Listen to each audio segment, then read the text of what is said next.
tudo bem? Hoje o nosso bate-papo vai ser com Cláudio Castro, diretor da Sérgio Castro Imóveis. Em primeiro lugar, Cláudio, muito obrigada por ter aceito o convite. É a primeira vez que você vem aqui no nosso programa e eu queria que você falasse de um assunto tão importante que está aí movimentando pra caramba jornais, revistas, a população em geral, que é a revitalização do centro do Rio, que acredito que agora realmente está acontecendo, está saindo do papel.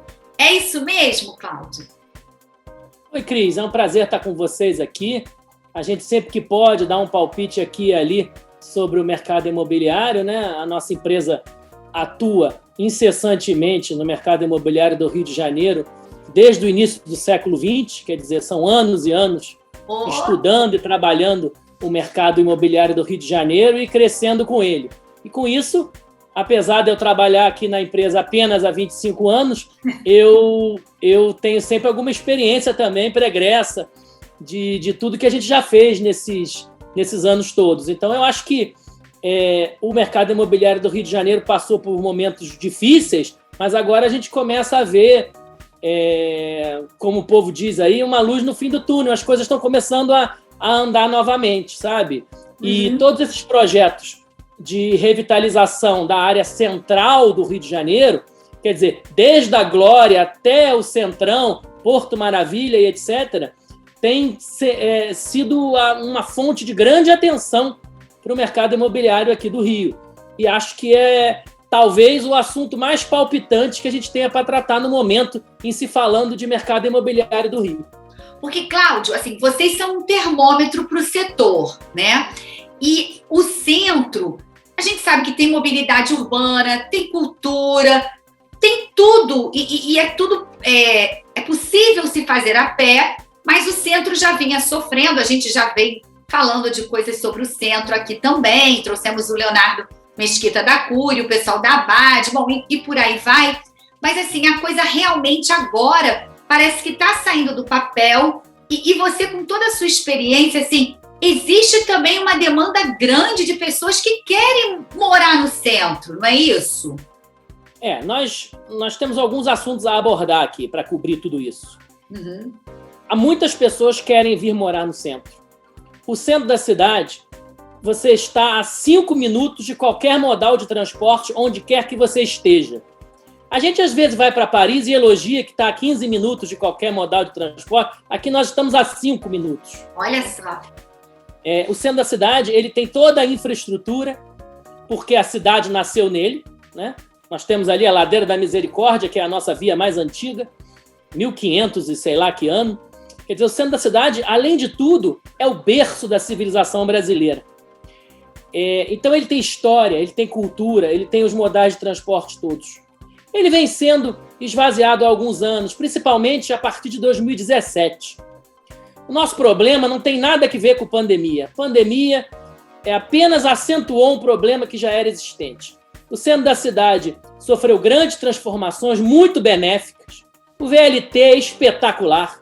Sim. Muita gente culpou o VLT pelo fechamento de alguns comércios, na Marechal Floriano, etc. Na realidade, você pode até culpar a obra do VLT, mas o VLT não. O VLT só facilita a vida do comerciante. E enquanto o VLT foi sendo construído, o Rio de Janeiro passou pela pior crise da sua história.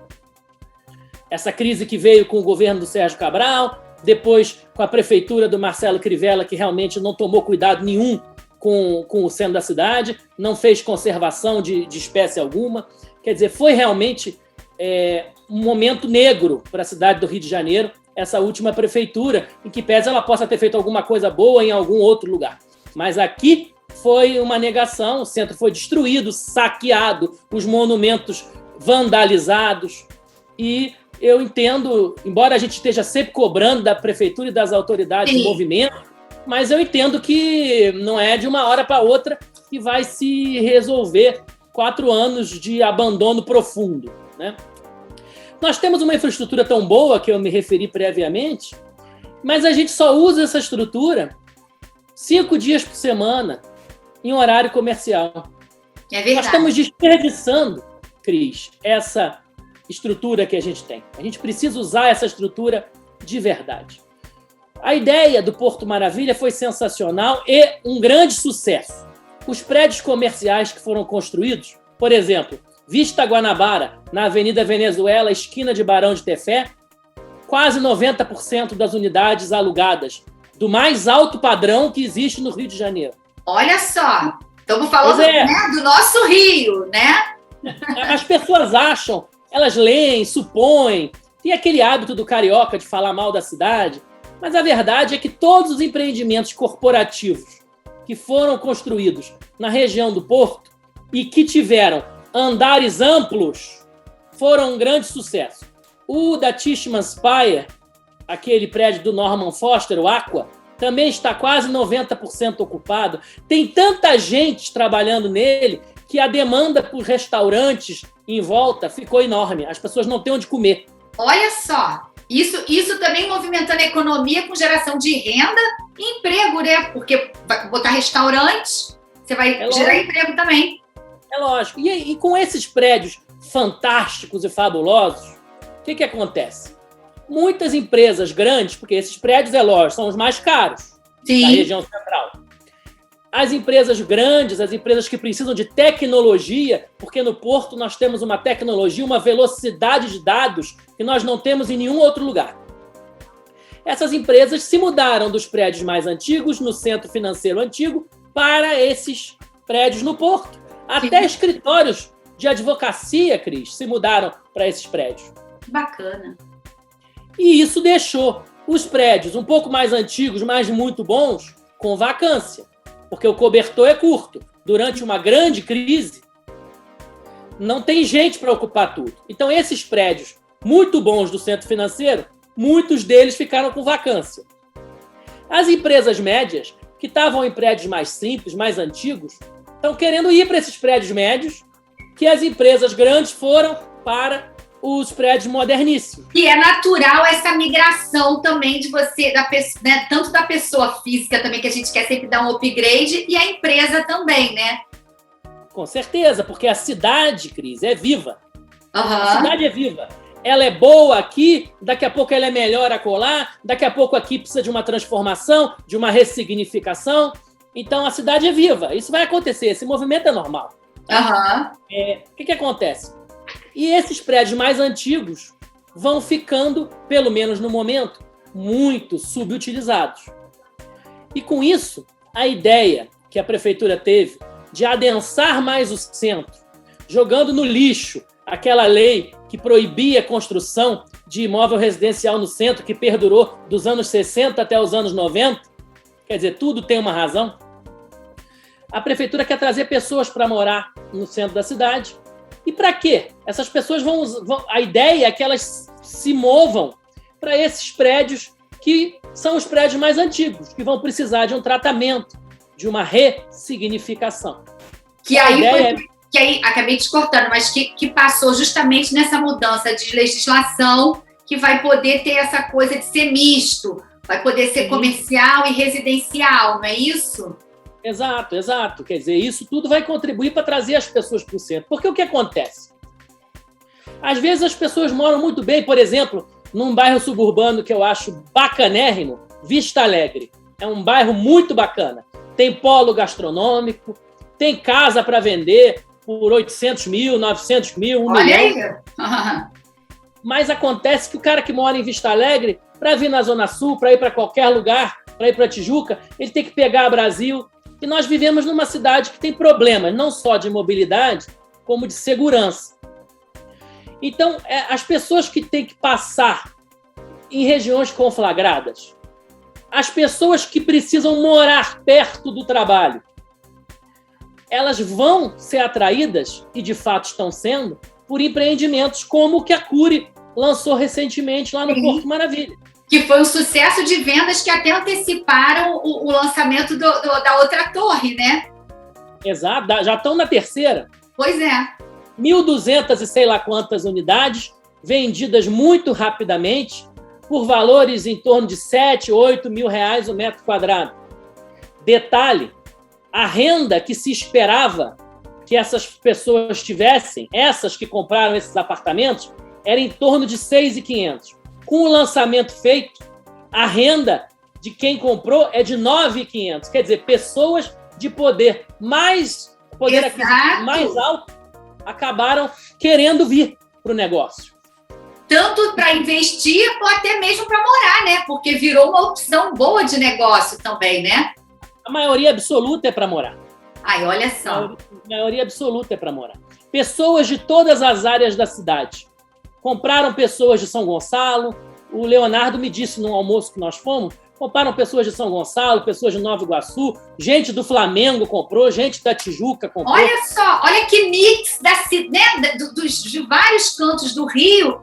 E Cláudio, me corrija se eu estiver errado, isso mostra realmente o fôlego que tem o centro do Rio para moradias. Moradias modernas, tecnológicas, né? Com serviços, não é isso? Com certeza. Você tem também, por exemplo, o lançamento que o Opportunity fez na Rua das Marrecas, já dentro do antigo centro financeiro, foi muito bem sucedido também. Eles conseguiram vender quase todas as unidades de menor tamanho e ainda tem uma ou outra das de maior tamanho para vender, porque você sabe, em que pese a gente tem a certeza que o que vai salvar o centro são as famílias, quer dizer, são os apartamentos de 2 quartos que vão botar vida no centro da cidade, entendeu? Uhum. Mas a gente tem que fazer uma conta muito inteligente. Por quê? Porque ao vender os imóveis de mais metros quadrados, o preço sobe. Então, eles são menos atrativos. Entendi. Então, a gente está na mão dos arquitetos para eles montarem unidades compactas, mas que, por causa da infraestrutura que o próprio empreendimento tem, a pessoa não se sinta presa numa unidade muito compacta, entendeu? A ideia é que o empreendimento ofereça o lazer a ponto da família que mora num apartamento de 2 quartos, digamos, de 50, 60 metros quadrados, se sinta livre ali, entendeu? Então, eu acho que a solução de trazer família está na boa arquitetura, para que os preços não fiquem mais altos do que o geral da população pode pagar. E até porque também esses projetos, ele tem um lazer ótimo, né? Um empreendimento assim, com todo o serviço, né? Lavanderia compartilhada, tudo da vida moderna que a gente precisa, mas esses moradores também vão poder fazer tudo a pé, porque tem uma cultura, um lazer ali cultural, ou ao ar livre, né? Com a proximidade também dos parques e do que tem. Claro, nós temos o passeio público, a Praça Paris, nós temos nós temos ali aquela grande praça ali na Praça da República, nós temos muita coisa Sim. interessante que as pessoas podem frequentar e que quando elas vierem morar, o bom, Cris, sempre expulsa o mal. Quando as pessoas vierem morar e tiver gente na rua, vai abrir cabeleireiro, a sua sala, que às vezes está vazia, você não consegue alugar, vai ser alugada para um veterinário, e veterinário no centro da cidade, por exemplo, não tem. Ninguém tem animal. É escasso.